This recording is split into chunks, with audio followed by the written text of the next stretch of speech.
Congratulations on being selected as a 2016 Summer Day Camp Counselor with ACC Leisure Services. We hope this summer is your best one yet. Our campers are very excited to meet you. For those counselors returning or new, here's some information you need to know. Arrive on time for camp, rested and prepared each day. Camps do not provide lunch for staff, so make sure to bring your lunch or have a takeout plan. You will not be allowed to eat the extra kids' lunches delivered to the campsite. First, what to wear. Wear your staff t-shirt, closed-toed shoes, shorts with a length past your fingertips, underwear, and make sure your hair is combed and clean and that you practice good grooming habits. What you can't wear. Cutoffs, open-toed shoes, tank, halter, or crop tops, bikinis or speedos, obstructive jewelry or hats, body-piercing rings, and your clothing should not have logos promoting alcohol, drugs, tobacco, sexual content, or questionable language.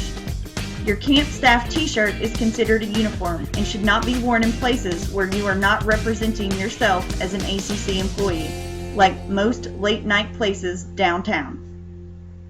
Here's how to not get fired. Stay away from these activities: smoking on ACC property, drinking or using drugs and reporting to work, discriminating, harassing, stealing, fighting, insubordination, being discourteous to patrons, not showing up for work, repeated tardiness, repeatedly failing to follow policies, and not supervising your campers. Since most of those are rules, let's move on to some other important information. Paychecks are handed out every 2 weeks on Fridays after 11 a.m. Timesheets are collected every 2 weeks, so make sure to complete yours and sign it so that you can get paid. You will have a performance evaluation at the end of the summer, and the results of that evaluation will determine whether you can be rehired next summer.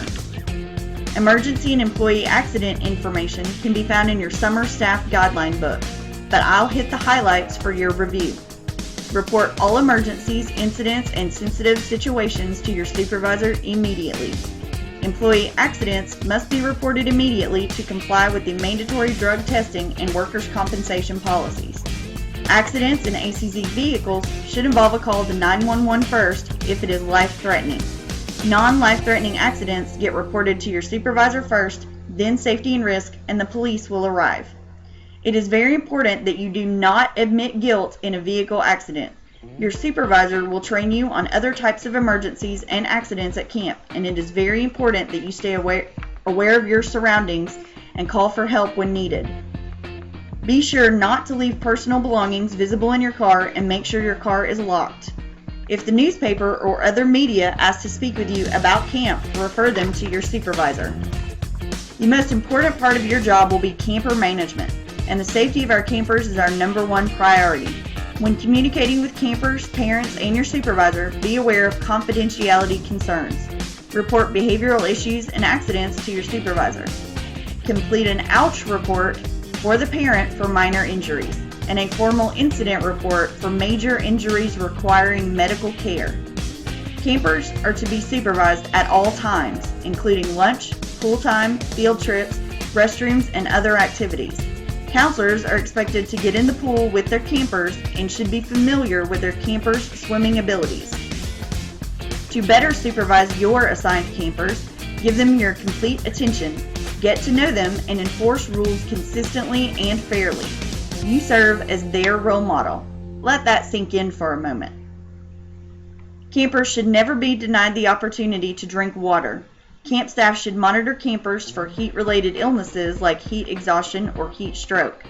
Camp staff should not be engaged in personal conversations with coworkers that interfere with their ability to properly supervise campers, and no inappropriate for work conversations should take place within camper earshot. When on field trips, camp staff should do periodic head counts and utilize the buddy system to make sure all campers are with the group at all times. If a camper leaves the site without permission, watch them and follow them if necessary, getting another staffer to watch your group. If the camper refuses to return with you, contact your supervisor. If a camper becomes lost, contact your supervisor immediately. Organize a search party and contact the police if the camper is not located within 30 minutes. We want our campers to be as active as possible during the camp day, and the more active the counselors are, the more active the kids are. Non-competitive movement, like dance breaks or calisthenics, are also good to get them moving. Try not to use food as a reward at camp. Instead, offer them more fun time or swim time, or let them choose the next activity. And finally, a few tips on being the best counselor that you can be. Don't assume sarcasm or nicknames will be taken as you intended.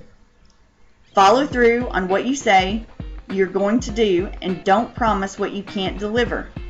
Always intervene when you observe campers putting each other down. Check in with each of your campers each day and ask the right questions.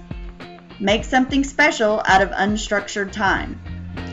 When in doubt, don't. It is always better to be thought of as a great counselor by the supervisor and parents than to be thought of as cool by your campers.